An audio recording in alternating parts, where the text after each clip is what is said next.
Hi hello viewers, நான் உங்கள் PK வந்தாச்சு. ஸோ நம்ம இன்றைக்கி இந்த வீடியோவில் எந்த விஷயத்தை பற்றி பேச போகிறோம், யாரை பற்றி பேச போகிறோம் அப்படின்னு சொல்லி கேட்டோம் அப்படின்னா, நம்ம ஊர் பக்கம்லாம் ஒரு பழமொழி சொல்லுவாங்க இல்லையா, ஊரா விட்டு நெய்யே என் பொண்டாட்டி கையே நானா அப்படின்னு சொல்லிட்டு. அந்த மாதிரி வந்துட்டு பார்த்தோம் அப்படின்னா, வெனிசுலாவில் இருக்கக்கூடிய இந்த எண்ணெய் வளம் அப்படின்ற ஆட்டையை போடுறதுக்காக வெனிசுலாவுடைய அதிபராக இருந்த மாதிரி இருக்கார் இல்லையா, அவர் மேலே எக்கச்சக்கமான குற்றச்சாட்டுகள், போதைப் பொருள் கடத்துறாரு, வெனிசுலா மக்களை வந்துட்டு பார்த்தோம் அப்படின்னா முறையில்லாத வழியில் அமெரிக்காவில் குடியேற்றுறாரு அப்படின்ற மாதிரி எக்கச்சக்கமான காரணங்களை சொல்லி மாதுரேவை கைது பண்ணியிருந்தாங்க.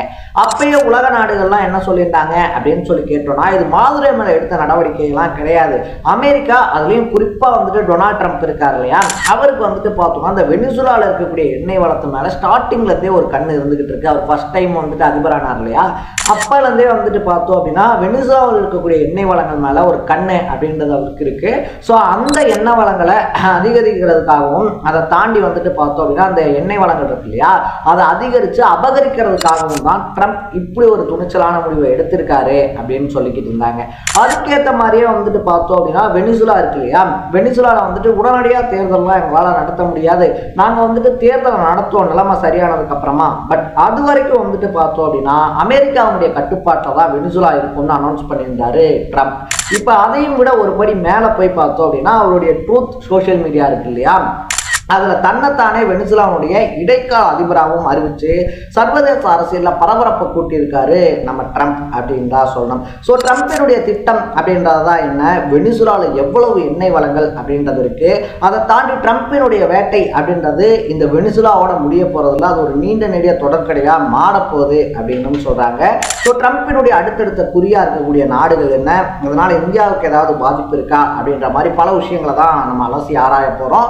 அதுக்கு முன்னாடி நம்ம சேனலுக்கு நீங்கள் புதுசாக வந்திருந்தீங்க அப்படின்னா இதே மாதிரி அப்பப்போ அப்டேட்டாக போயிட்டு இருக்க விஷயங்களை, கரண்ட் அஃபேர்ஸாக இருந்தாலும் சரி, பாலிடிக்ஸாக இருந்தாலும் சரி, ஸ்போர்ட்ஸாக இருந்தாலும் சரி, அப்பப்போ அப்டேட்டாக போயிட்டு இருக்க விஷயங்களை நீங்கள் தொடர்ந்து தெரிஞ்சுக்கணும் அப்படின்னு ஆசைப்பட்டீங்கன்னா மறக்காம சேனலை ஃபாலோ பண்ணி சப்ஸ்கிரைப் பண்ணிக்கோங்க. ஸோ ஃபர்ஸ்ட் ஆஃப் ஆல் நம்ம முன்னாடியே சொன்ன மாதிரி வந்துட்டு பார்த்தோம்னா ட்ரம்ப் இருக்கார் இல்லையா, வெனிசுலாவில் அதிபராக இருக்க மாதிரிக்கு தொடர்ந்து எச்சரிக்கைகள் அப்படின்றதெல்லாம் கொடுத்துக்கிட்டே தான் இருந்தா, நாட்டை விட்டு வெளியேறணும், இல்லைனா வந்துட்டு அமெரிக்காவுடைய கோவத்துக்கு உள்ளாவீங்க, தாக்குதலுக்கு உள்ளாவீங்க அப்படின்ற மாதிரி.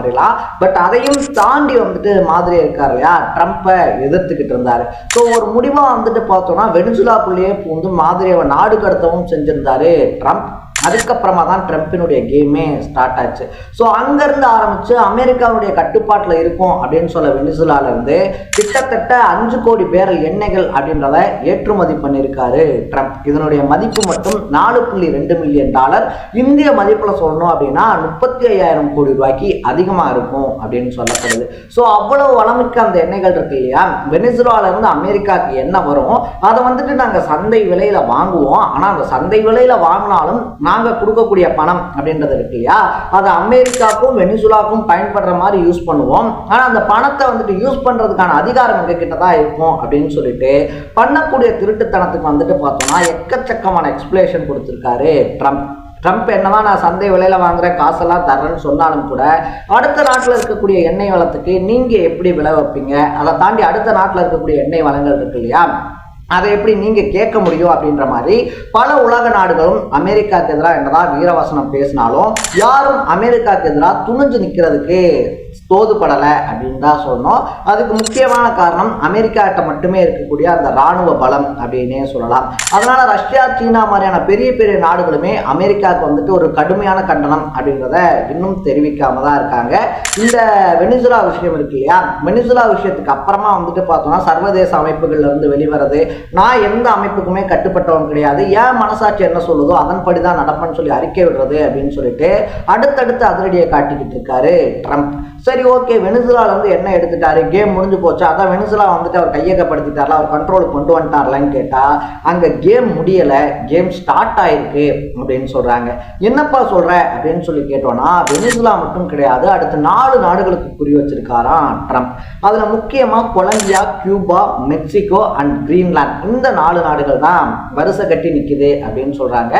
எப்படி வந்துட்டு வெனிசுலாவுடைய அதிபர் மேல பல குற்றச்சாட்டுகள் வச்சாரோ அதே மாதிரி இந்த நாடுகள், அந்த நாட்டில் இருக்கக்கூடிய அதிபர்கள் அவங்க மேலேயும் குற்றச்சாட்டுகளை வச்சுக்கிட்டு இருக்காப்ல.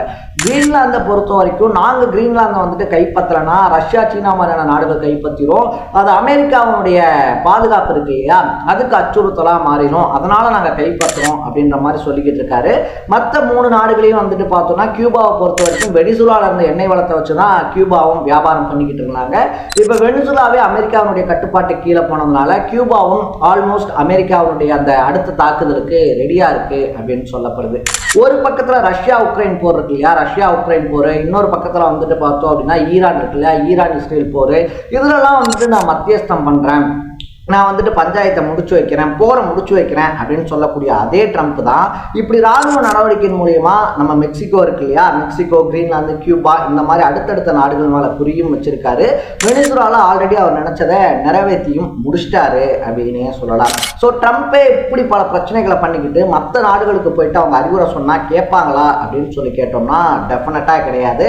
அது மட்டும் இல்லாமல் ரஷ்யாவுடைய கப்பல்களை சிறைப்பிடிக்கிறது, போர் டைம் இருக்கு இல்லையா, போர் டைம்ல மட்டுமே ஸ்பெஷலாக பறக்கக்கூடிய விமானத்தை பறக்க விட்டு மற்ற உலக நாடுகளை அதிர்ச்சிக்குள்ளாக்குறதுன்னு சொல்லிட்டு அடுத்தடுத்து அதிரடிகளை காட்டிட்டு இருக்காரு ட்ரம்ப். ஸோ ட்ரம்பினுடைய இந்த நடவடிக்கைகள் 3வது உலகப்போர் இருக்கு இல்லையா, 3வது உலகப்போருக்கு ஒரு காரணமாக அமைஞ்சாலும் அது ஆச்சரியப்படுறதுக்கு இல்லை அப்படின்னு சொல்றாங்க சர்வதேச அரசியல் தெரிஞ்சவங்க. இதை தாண்டி இந்தியாவுக்கு ஏதாவது பாதிப்பு இருக்கா அப்படின்னு சொல்லி கேட்டோம்னா டெஃபினட்டா இருக்கு அப்படின்னு சொல்றாங்க. ஏன்னா ஆல்ரெடி வந்துட்டு ரஷ்யா இருக்கு இல்லையா, ரஷ்யா கிட்ட என்ன வாங்காதீங்க அப்படி வாங்கினீங்கன்னா நான் வந்துட்டு வரி விதிப்பு அதிகப்படுத்துவேன் அப்படின்னு சொல்லிட்டு எக்கச்சக்கமான வரி அள்ளி போட்டுக்கிட்டு இருக்காரு நம்ம ட்ரம்ப். இப்படிப்பட்ட சுச்சுவேஷன்ல வந்துட்டு பார்த்தோம் அப்படின்னா வெனிசுலால இருந்து அமெரிக்கா எடுக்கக்கூடிய எண்ணெய் இருக்கு இல்லையா, அதை இந்தியா வாங்கணும் அப்படின்ற வேண்டுகோளையும் ட்ரம்ப் கூடிய சீக்கிரம் வைப்பாரு அப்படின்னு சொல்லப்படுது. இன்கேஸ் அமெரிக்கா அது சொன்னதுக்கு அப்புறமாவும் அமெரிக்கா கிட்ட கச்சா எண்ணெய் வாங்காம ரஷ்யா கிட்ட இந்தியா தொடர்ந்து வாங்குச்சுன்னா வரி மூலியமா இன்னும் பல சிக்கல்களை இந்தியாவுக்கு தரதுக்கு ட்ரம்ப் காத்துக்கிட்டு இருக்காரு அப்படின்னு சொல்றாங்க. ஆல்மோஸ்ட் ஓரளவுக்கு தான் ரஷ்யாவும் பொறுப்பும், எல்லாம் மீறி ட்ரம்ப் போனார்னா ரஷ்யாவும் புட்டினும் என்ன பண்ணணுமோ அதை சரியான நேரத்தில் ஸ்டார்ட் பண்ணுவாங்க. டெஃபினட்டா இன்னும் 2 வருஷத்துல 3வது உலக போர் வெடிக்கிறதுக்கான 100% வாய்ப்பு இருக்கு அப்படின்னு சொல்ல ஆரம்பிச்சிருக்காங்க. ஸோ ட்ரம்பினுடைய இந்த ஒரு தனி பேராசை அப்படின்றது இருக்கு இல்லையா, 3வது உலக போர் அப்படின்றத ஏற்படுத்துறதுக்கான ரொம்ப முக்கியமான காரணமா அமைஞ்சிருக்கு. ஸோ நீங்க ட்ரம்ப்பை பத்தியும் ட்ரம்பினுடைய பேராசையை பத்தியும் என்ன நினைக்கிறீங்க அப்படின்றத கமெண்ட் பண்ணிட்டு மறக்காம சேனலை ஃபாலோ அண்ட் சப்ஸ்கிரைப் பண்ணிக்கங்க. நாளைக்கு இதே மாதிரி இன்னொரு இன்ட்ரெஸ்டிங்கான வீடியோட சந்திக்கலாம். தட பை பை.